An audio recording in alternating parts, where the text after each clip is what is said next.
It's time for a rematch. Will this new batch of viewer-submitted board game trivia questions help us to redeem ourselves? Or will all our points get lost in the shuffle? Again.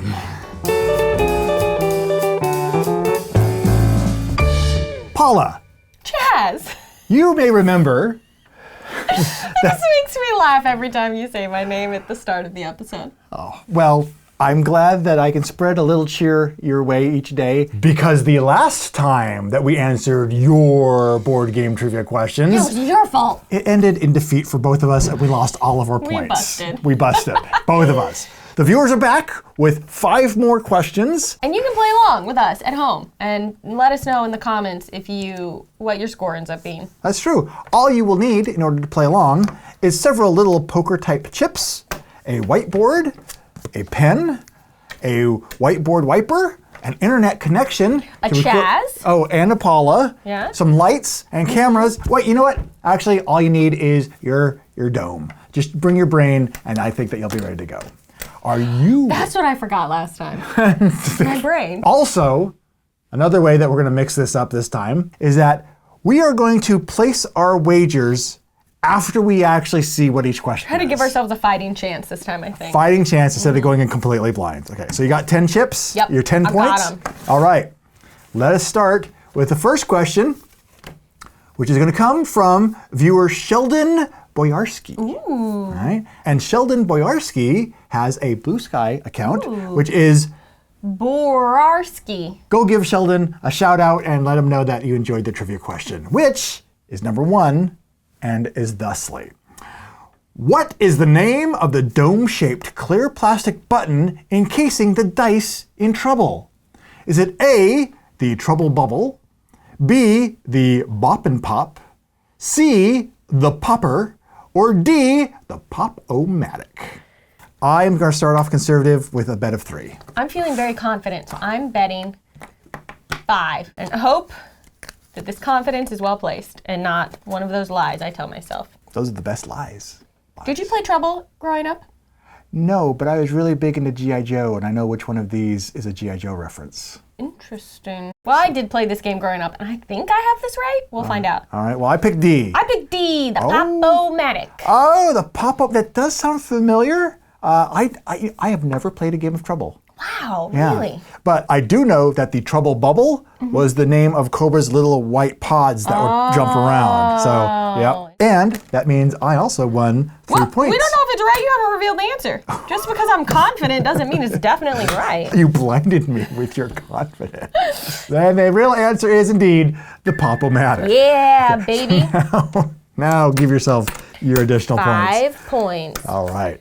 This episode that you're watching right now was made possible in part by Widget's Workshop from Phase Shift Games. Widget's Workshop presents an instant workshop with infinite possibilities, featuring an innovative blend of card crafting and set collection within a real-world spatial game environment. You customize your creations using a pile of 80 custom-shaped part cards, pulling parts from a pile, but using only one finger to find the best cards for the robots and golems that you construct. Many of the part cards are going to be partially hidden in the rubble or even flipped upside down, rewarding deduction and a little push your luck. The result uses the very imprecision of spatial games and turns that imprecision into the very mechanism that makes Widget's Workshop possible. The player who completes the most optimized sets of constructs from among the chaotically cascading cards wins the game. And you can be a winner by following the link in this video's description to be notified when the Widget's Workshop Backer Kit campaign begins on March 13th. And then prepare to drop some parts and build some awesome constructs. And now that you've gone and clicked that link, we'll return to our intense trivia action already in progress. Question number 2 is going to come from Greg. Greg. In Tzolk'in, the Mayan calendar, which of these regions has the most action spaces, i.e., the biggest gear? A. Oh no, go ahead and read the answers. Oh, too. I see why. Okay, here are our options, and I'm going to do my best to say all of these correctly. A. Yakilan. Pretty sure that's it. A. Yakilan. Uh-huh. B. Uxmal. Sure. C. Palenque. Palenque? Maybe. Palenque. D. Chichen Itza. Ooh, that one. I know that one. Okay.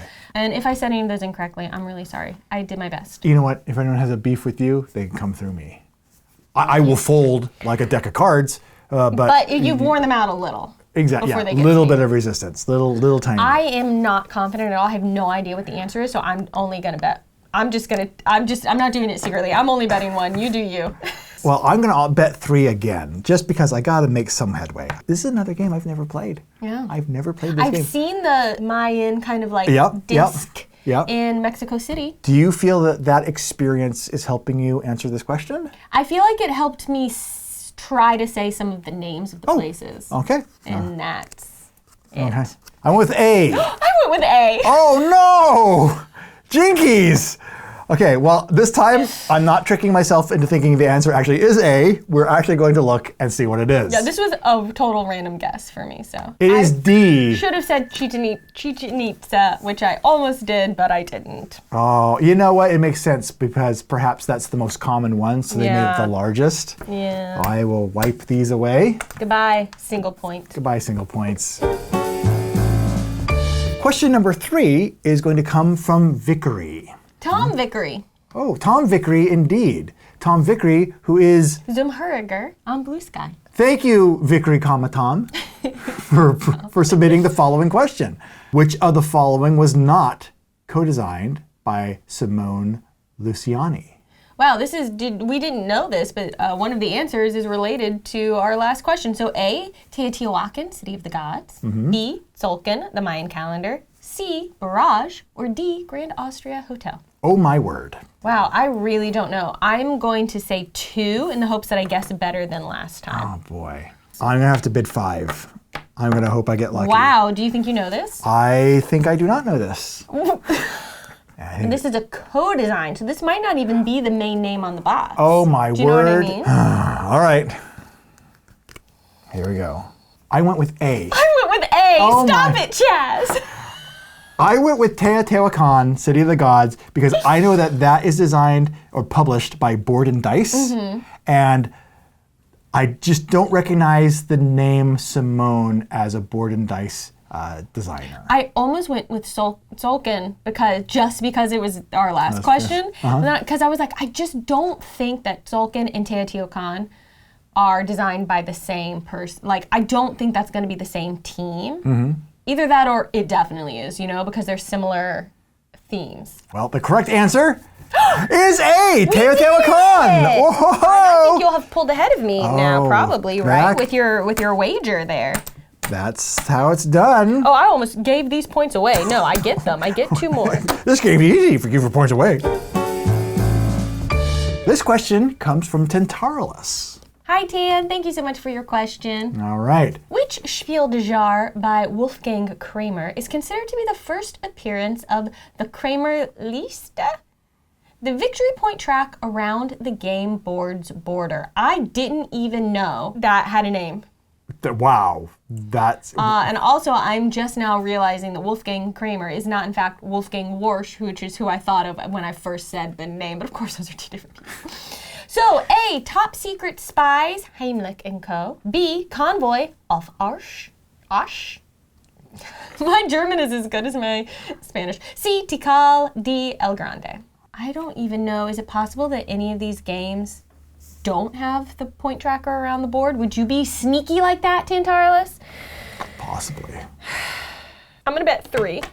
I'm going to bet 4, just to keep things a little interesting. Okay. Well, up until 10 microseconds ago, I was confusing convoy with container, thinking, container doesn't have a score track, but it's also spelled and pronounced differently because it's a completely different word and a completely different game. Yeah, so that will do it. I wonder if we said the same thing again. Oh, yeah, boy. Well, I said A, Top Secret Spies. Oh, I said D, El Grande. That's what I was going to change it to, because El Grande is a good, older, classic That's game. what made me choose it, and I have no idea about the rest of the games. Well, Top Secret Spies to me sounded like the oldest game on the list. So I thought, I believe that. It probably is, yeah. Well, let's see if seeing is believing I'm here. scared. It is A, Top Secret Spies. Good, you went with your first gut. Goodbye, 3 points. Hello, 4 points. I definitely am losing, but at least I still have points this time. Oh, I thought you were going to say at least I still have my dignity. Oh no, I lost that a long time ago. Episode 1 of this, for sure. Fair enough.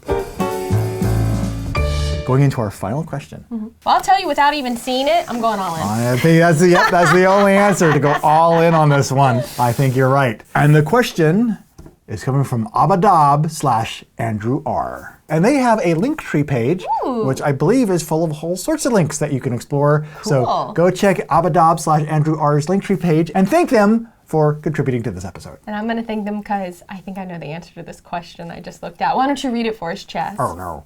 Which of these all play small box, big game games does not feature trick taking as one of its mechanisms?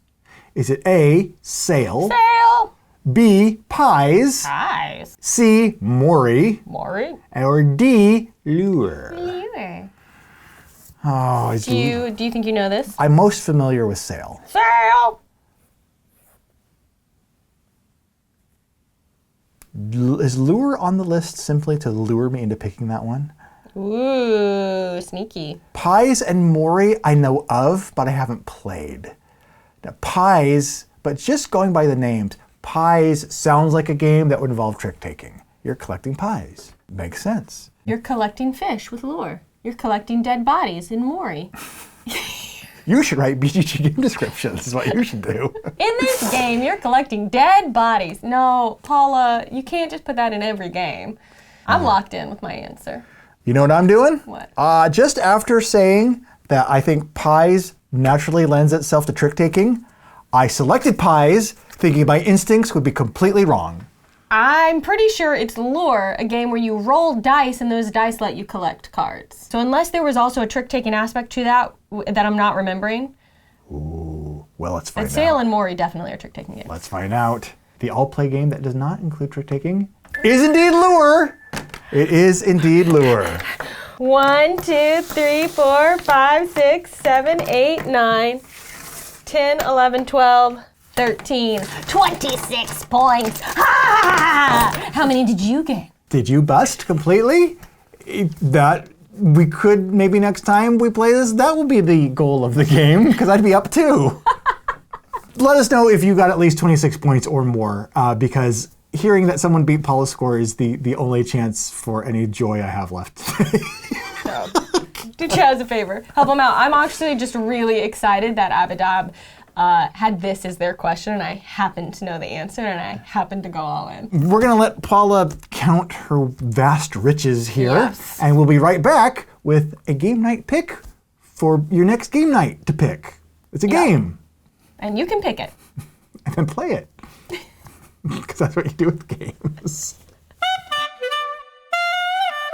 Inspired by Abadab's question there at the end, we are going to pick Sail as this episode's game night pick. Our game night pick. I played it on Board Game Arena. Oh, so you've played it digitally? Yes, with one Mr. Matthew Jude. Surprise, surprise. Surprise. Yeah, and we love trick-taking games. Not won it yet, though. We are not good at this game, and I want to get good at it. I've played this game with Rodney on a train on our way to AirCon last year. We played it on the trays that fold down from the chairs in front of you.